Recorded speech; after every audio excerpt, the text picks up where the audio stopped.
super bien. Donc pourquoi mon absence, blabla, on s'en tape, c'est toujours la même chose, les études, le bac, pia pia pia, on a l'habitude. Donc aujourd'hui je reviens avec un nouveau top. J'avais fait un top film d'horreur parce que j'aime trop les films d'horreur. Et donc aujourd'hui je vous présente une de mes autres passions, c'est-à-dire les mangas. C'est assez simple, je suis complètement accro à ça, j'en lis depuis que j'ai 11-12 ans, donc j'ai 18 ans. Aujourd'hui vous imaginez bien que j'en ai lu plein. Je vais principalement sur deux sites, Scan Manga et Lecture en ligne. Imaginez que tous les shoujo de ces sites je les ai lus. Donc voilà, ça fait à peu près des années, tous les jours que je vais sur ces sites, dès qu'il y a un manga qui est sorti, je le lis, un nouveau chapitre, tac, je suis au taquet. Donc vraiment je suis à jour sur ces deux sites et je suis vraiment accro à ça. Les mangas, c'est ma cousine qui m'a fait découvrir et je suis partie. Donc aujourd'hui je vais principalement vous montrer, donc je crois que j'en ai sélectionné 20. Vous imaginez le temps que ça m'a pris pour que je me ressouvienne de tous les mangas que j'ai lus et que je vous ressorte les meilleurs. Donc c'est quand même un gros bonus que je vous fais là. Donc aujourd'hui moi je vais vous présenter par contre que des mangas scan, donc c'est-à-dire ceux qu'on peut trouver en ligne sur internet, lecture, tac, tu mets la flèche et t'avances, c'est hyper simple. Tout simplement parce que je crois bien que quand un manga est sorti en France, donc à la FNAC ou je ne sais pas où, il n'est plus disponible en ligne, ce qui est assez logique. Et comme je suis une grosse crevarde et que je ne veux pas payer 6 € ou je ne sais combien pour chaque manga vu les milliers que j'ai lus, eh bien je me contente de ce qu'il y a en ligne et c'est pour ça qu'aujourd'hui je viens vous montrer les meilleurs selon moi, enfin quand on est une fille évidemment, parce que je veux vraiment vous montrer des trucs romantiques à souhait. Mais dans mon top 5 à peu près, environ vers là, il y en a qui pourraient franchement correspondre pour les mecs parce que c'est de l'aventure et tout, enfin...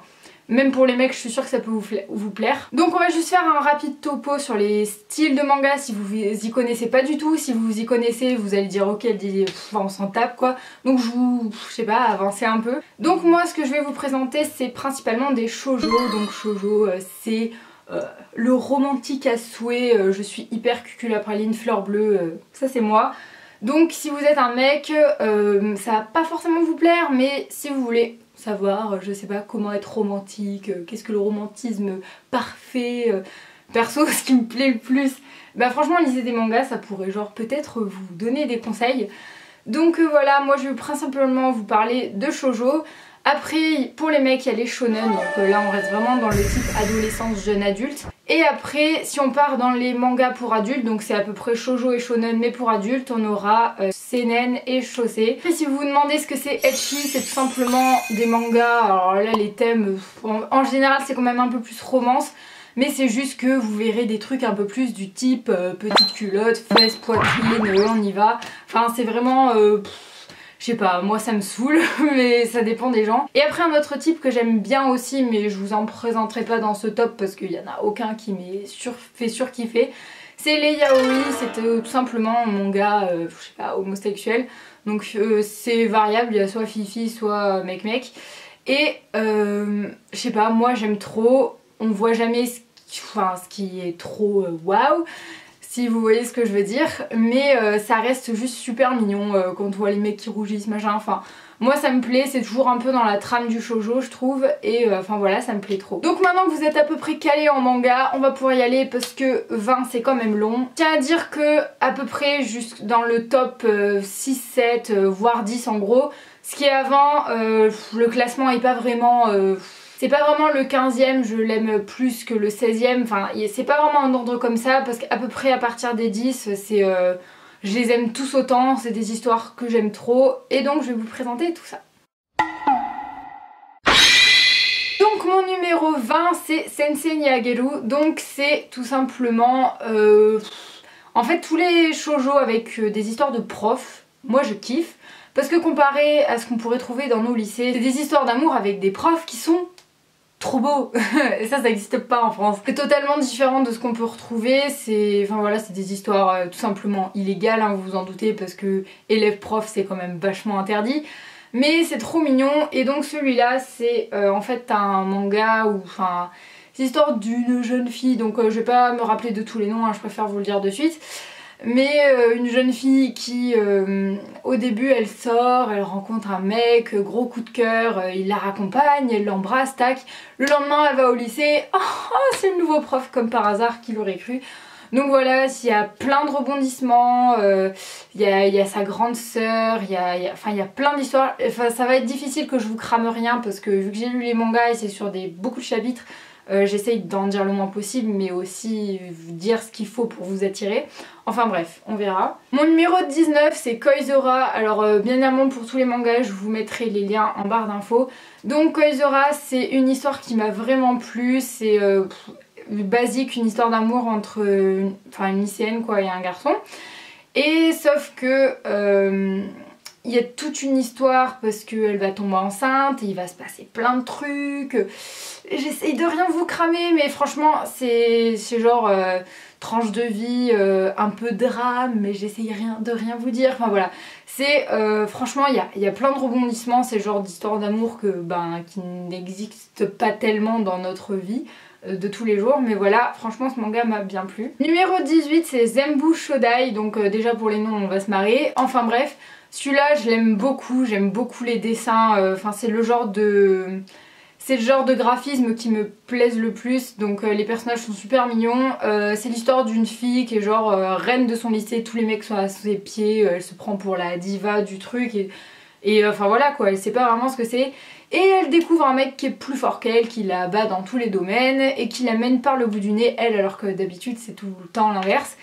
Et après voilà quoi, c'est une histoire d'amour trop mignonne, j'aime trop les dessins, enfin voilà, lisez-le. Numéro 16 c'est Absolute Witch. Absolute Witch. Parce qu'il y a plein de mangas qui ont des noms anglais, perso je préfère les noms japonais même si c'est plus galère à retenir. Donc là c'est beaucoup plus un monde merveilleux, vous vous en doutez, Witch, en sorcière. Donc c'est l'histoire d'une jeune fille trop belle avec des cheveux, ils arrivent aux pieds quoi. Et donc en gros c'est une des dernières, voire même je crois que c'est la dernière sorcière qu'il existe dans son milieu, dans son monde. Toutes les autres sorcières ont été éradiquées, elles ont pris cher quoi.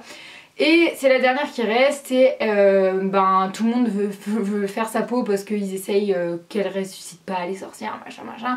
Elle fait la rencontre d'un mec trop badass, genre un sorcier alchimiste, donc déjà en tant que scientifique j'aime bien.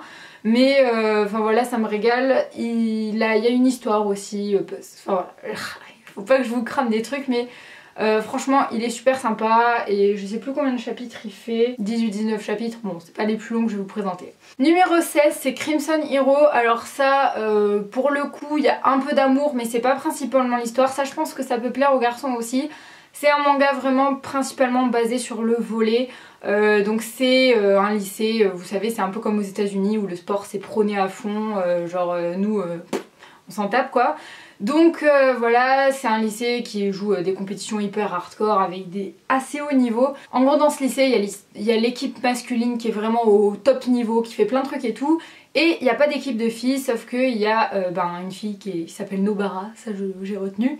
C'est cette fille, en gros c'est une boss en volley, enfin ils vous font des trucs pas très crédibles je pense en réalité, mais on s'en fout, c'est un manga. Mais en gros c'est une boss et du coup elle va reformer une équipe, ce sera les Benino, et ils vont reformer une équipe de volley pour les filles, et ils vont essayer d'aller jusqu'au, évidemment, Jeux Olympiques ou je sais pas quoi, enfin le plus haut au Japon quoi pour les écoles. Et c'est vraiment super, il y a toute l'ambiance de... Je sais pas, toute l'ambiance du sport, les liens entre l'équipe, il y a aussi une histoire d'amour, machin, blessure... enfin bref, c'est tout dans la persévérance dans le sport, enfin... Vraiment j'ai trop aimé ce manga. Numéro 15 c'est LDK, donc là c'est un peu plus basique on va dire, c'est une histoire d'amour. En gros c'est le classique, la fille il y a un nouveau voisin, évidemment c'est un beau gosse, il y a un problème dans l'appart et du coup elle doit aller vivre avec lui comme par hasard et puis voilà il y a toute une histoire d'amour qui s'enchaîne. Mais franchement c'est bien construit, à chaque fois on découvre des trucs sur les persos, leur passé, enfin voilà. C'est vraiment hyper intéressant et celui-là niveau histoire d'amour on va dire je l'ai bien aimé. Numéro 14, alors c'est Kiken Junai DNA, donc le titre est un peu long. Mais j'aime juste trop ce manga, c'est l'histoire d'un frère et une sœur. Et en fait le frère, vu qu'il est un peu jaloux et qu'il est genre beau gosse évidemment comme dans tous les mangas, il va se travestir en meuf pour à chaque fois en gros piquer les coups de sa sœur, qu'elle sorte avec personne. Et après il y a une grande histoire d'amour parce que le grand frère est amoureux de sa petite sœur, machin, enfin voilà. C'est un peu de l'inceste comme ça, mais franchement je l'aime trop. Donc c'est un peu comme Zenbu Shodai, c'est le genre de graphisme que j'aime trop, je trouve les personnages super beaux, enfin c'est le genre de manga que je préfère. En numéro 13 c'est The One, alors là celui-là il est hyper long et hyper bien et hyper intéressant, donc c'est l'histoire, enfin c'est dans le domaine du mannequinat en fait. C'est une fille, sa mère est mannequin, au début elle est pas du tout intéressée par ça, donc en gros elle va se lancer dedans et évidemment elle aura gardé dans sa poche une photo d'un mannequin qui l'avait fait waouh comme ça, hyper connu. Du coup elle va le rencontrer et en fait c'était son frère jumeau qui a fait une fois une photo mais qui est genre 2 fois plus beau gosse hein, évidemment. Et donc là c'est grosse histoire d'amour, là pareil on en apprend plein dans le domaine du mannequinat et tout.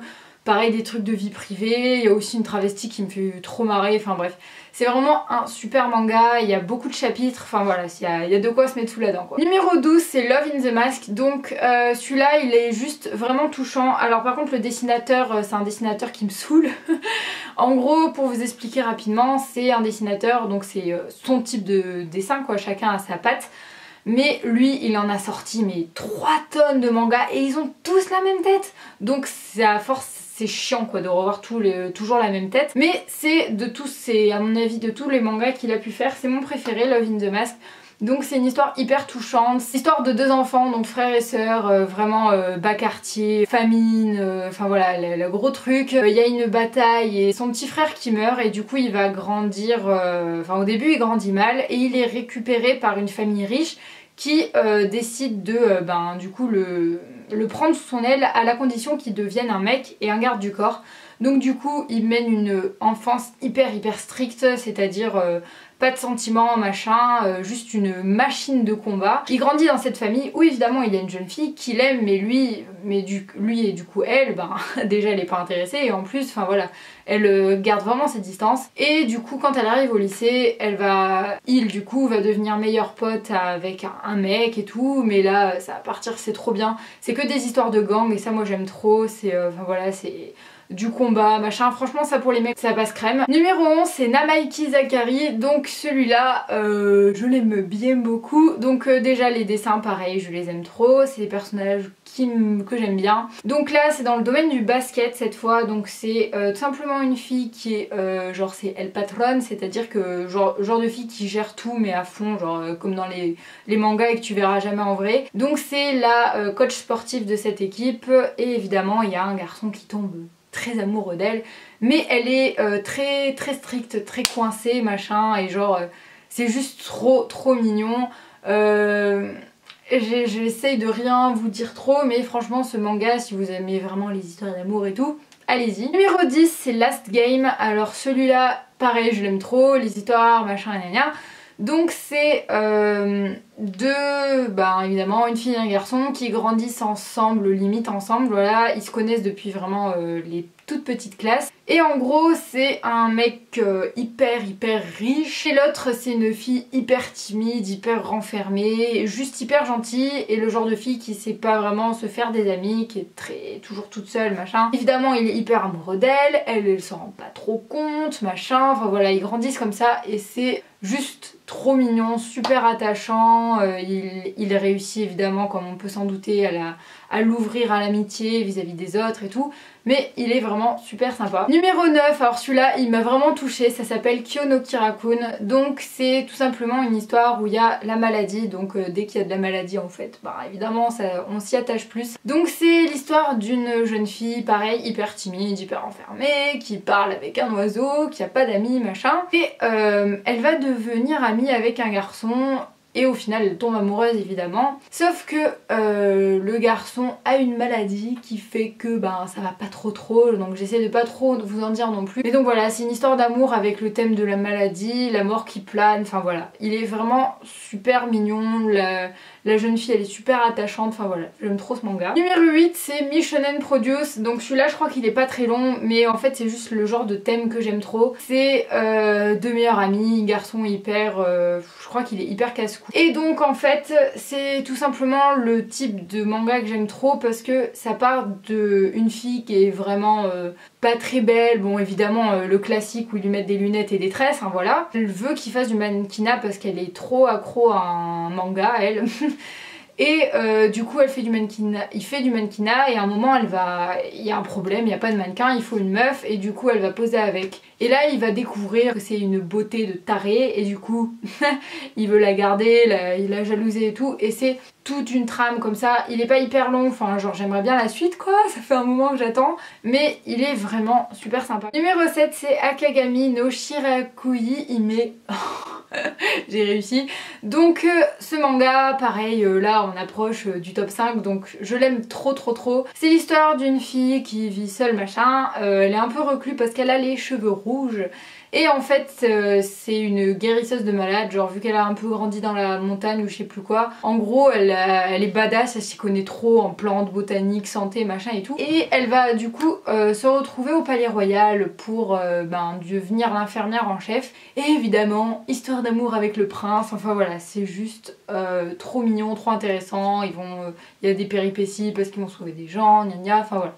J'aime trop. Numéro 6 c'est Suki Desu Suzuki-kun. Donc ce manga, par contre je suis désolée, il est disponible que en anglais en fait, donc moi je me débrouille mais j'espère que vous vous débrouillerez aussi. Ce manga est juste trop trop trop trop mignon. Donc déjà les dessins j'aime trop et je me souviens plus exactement de l'histoire parce que ça fait un siècle que j'ai lu, mais en gros c'est un espèce de pas un triangle, c'est on va dire un carré amoureux, je sais pas si ça se dit.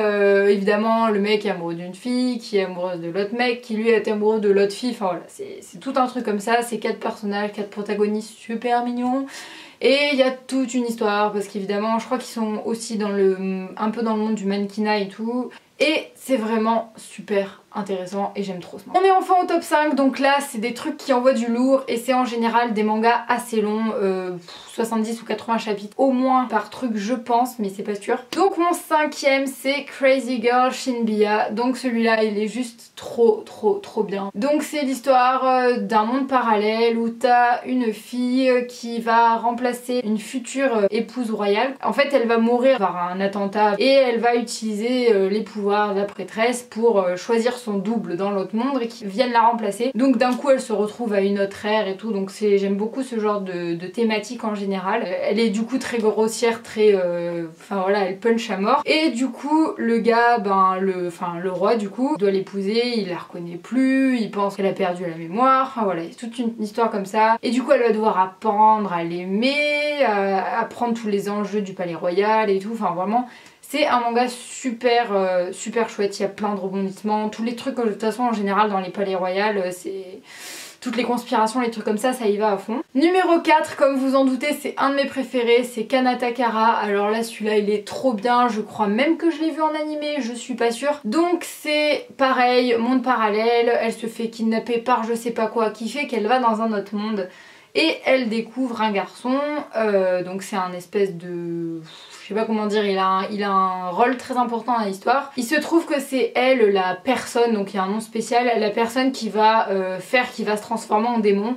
Alors du coup elle arrive un peu comme la fille à tuer quoi, donc il faut pas l'aimer, il faut juste la fuir, la tuer avant qu'elle fasse réveiller le démon quoi. Et c'est juste une magnifique histoire d'amour, trop géniale, il parcourt plein de pays, grosse aventure, gros trucs, plein de, ouais, voilà, de péripéties et c'est juste mais super intéressant, franchement trop bien. Numéro 3, alors là celui-là aussi pareil, je l'aime trop, c'est Tsuki no Shippo. Donc là c'est dans le monde ninja cette fois, donc c'est l'histoire d'une fille. Donc en fait elle doit être ninja comme vous vous en doutez parce que c'est en tribu, c'est dans le délire de sa tribu quoi. Et en fait elle est genre une grosse merde en sport, mais vraiment. Donc du coup elle arrive pas à faire tous les trucs de ninja, elle est vraiment nulle, c'est un poids, elle fait rater tous les trucs, elle sait rien faire. Et du coup elle veut pas, enfin personne veut l'épouser évidemment. Mais finalement elle va être mariée à quelqu'un, donc c'est le mec hyper badass, trop bien et tout. Et là pareil, mais une énorme histoire d'amour, grosse aventure, il y a plein de trucs, elle va essayer de s'améliorer. Mais j'essaye de rien vous dire parce que voilà. Mais c'est un manga où la fin ne déçoit pas du tout, où c'est hyper bien construit du début à la fin et franchement faut le lire en entier, il est juste magnifique. Numéro 2, alors là ce manga franchement j'hésite avec la place du numéro 1 tellement je l'aime, c'est Anatolia Story. Donc celui-là, trop bien. Donc vous allez vite vous rendre compte que mes préférés à chaque fois c'est la même histoire, mais évidemment ce n'est jamais exactement la même. Donc pareil, monde parallèle, une fille qui est chopée dans un monde et qui est amenée dans l'autre. C'est une adolescente hyper basique et tout. Au début elle est découverte, évidemment elle a des vêtements de son ère, son époque à elle, du coup elle va être tuée. Mais un homme inconnu la sauve en l'embrassant et tout, parce qu'en fait elle pouvait être sacrifiée que si elle était vierge, et il arrive, il fait ah ben non on l'a fait tout à l'heure, désolé, je savais pas qu'elle devait être offerte en sacrifice, évidemment c'est pas vrai, et il se retrouve que cet homme n'est rien d'autre que le roi, le grand empereur, il s'appelle Kai, enfin voilà, que là il y a une méga grosse histoire conspiration parce qu'il y a la reine douanière je crois qui veut l'utiliser pour avoir les pouvoirs maléfiques machin, elle doit la sacrifier, sauf que évidemment Kai va tomber hyper amoureux de Yuri et alors là c'est histoire magique parce que du coup il veut l'épouser mais c'est pas forcément possible. Beaucoup de guerres, elle est hyper badass, genre elle se bat et tout. Évidemment vu que c'est une ère hyper ancienne, c'est la première qui leur montre qu'on peut monter un cheval, donc elle va devenir la déesse de la guerre, donc Istar, et là c'est... mais elle est juste... Oh mais il est juste tellement bien ce manga, il y a 5 rebondissements, je l'ai peut-être lu 2-3 fois je pense, même s'il fait je crois 90 chapitres ou même plus, mais il est juste magique ce manga, je peux juste... que vous demandez de le lire, je vous en supplie. Il est juste trop bien et si vous le lisez, mais je sais pas, parlez-moi-en en commentaire. Finalement on arrive à mon numéro 1, c'est Kyokowa Hajimemasu, ou alors renommé en français par Tsubaki Love. Je l'avais même fait acheter à mon collège si vous imaginez le délire. Donc c'est... alors là par contre c'est qu'une histoire d'amour, je suis désolée, mais c'est le premier manga que j'ai regardé en animé ou lu ou je sais plus quoi. Mais c'est l'amour de ma vie ce manga. Donc c'est une fille qui est pas très belle, hyper timide, pas du tout mise en valeur dans un lycée et tout. Et elle arrive et en fait elle est une bosse en coiffure, passionnée par ça, elle te fait des trucs de malade avec ses ciseaux, ses trucs et tout. Et elle arrive dans sa nouvelle classe, donc nouvelle année évidemment, et il y a un garçon qui a exactement le même prénom qu'elle ou le nom de famille. Je crois qu'en gros ils ont les deux mêmes les noms de famille, donc c'est Tsubaki, dont Tsubaki Love évidemment, et ils ont le même nom de famille, donc déjà elle le remarque évidemment, et en fait il a des cheveux longs, et genre ça c'est le truc qui la dégoûte chez les mecs, qui l'exaspère, et du coup quand il va l'énerver en classe, la titiller, elle va choper ses ciseaux et tac, elle va lui couper les cheveux. Donc du coup le mec il s'énerve et truc classique il lui fait ok tu dois prendre tes responsabilités, et elle vu qu'elle comprend pas, vu que c'est le genre fille, il l'appelle de l'air Showa je crois, donc qui comprend pas les allusions au sexe, tu fais pas quoi. Donc en gros elle fait ok machin, elle va dans la cour et elle va lui faire une coupe de cheveux de taré qui le rendent beau gosse et tout, et lui il va dire ah mais t'as pas compris et tout, et là il l'embrasse de force et il lui fait vu que c'est comme ça je vais prendre toutes tes premières fois. Et là on est parti pour une histoire juste trop bien, hyper longue, hyper trop mignonne, tout est trop mignon, mais vraiment c'est le manga qui m'a... c'est mon plus gros coup de cœur, voilà, c'est pour ça quand je me demande ok c'est quoi mon manga préféré au monde, c'est clairement celui-là. Juste si vous êtes une fille, que vous aimez trop les trucs romantiques et vous voulez en lire qu'un seul de shoujo, ça serait clairement celui-là. Après pour les liens de lecture, je vais essayer de trouver ça, mais ça fait un moment et j'ai peur que ça soit commencé à sortir en France, donc je vais essayer de vous trouver ça. Je sais que je les ai téléchargés mais ça ne vous avancera rien. Enfin voilà, c'est fini pour mon top 20, j'espère que ça vous a plu, que ça va pu vous donner des idées de lecture. Un manga c'est vite lu, enfin voilà, si jamais vous vous embêtez chez vous, j'espère que ça vous aura aidé. Je compte bien faire un top, je sais pas combien parce qu'on verra combien de animés je kiffe, mais voilà sur les animés. Sinon laissez-moi en commentaire si vous avez d'autres suggestions de top à faire, parce que j'en ai plein quand même, mais on sait jamais, vous pourriez me donner une idée hyper originale. Enfin voilà, moi je vous fais plein de bisous, j'espère que ma vidéo vous a quand même un peu plu et un peu intéressé. Ciao.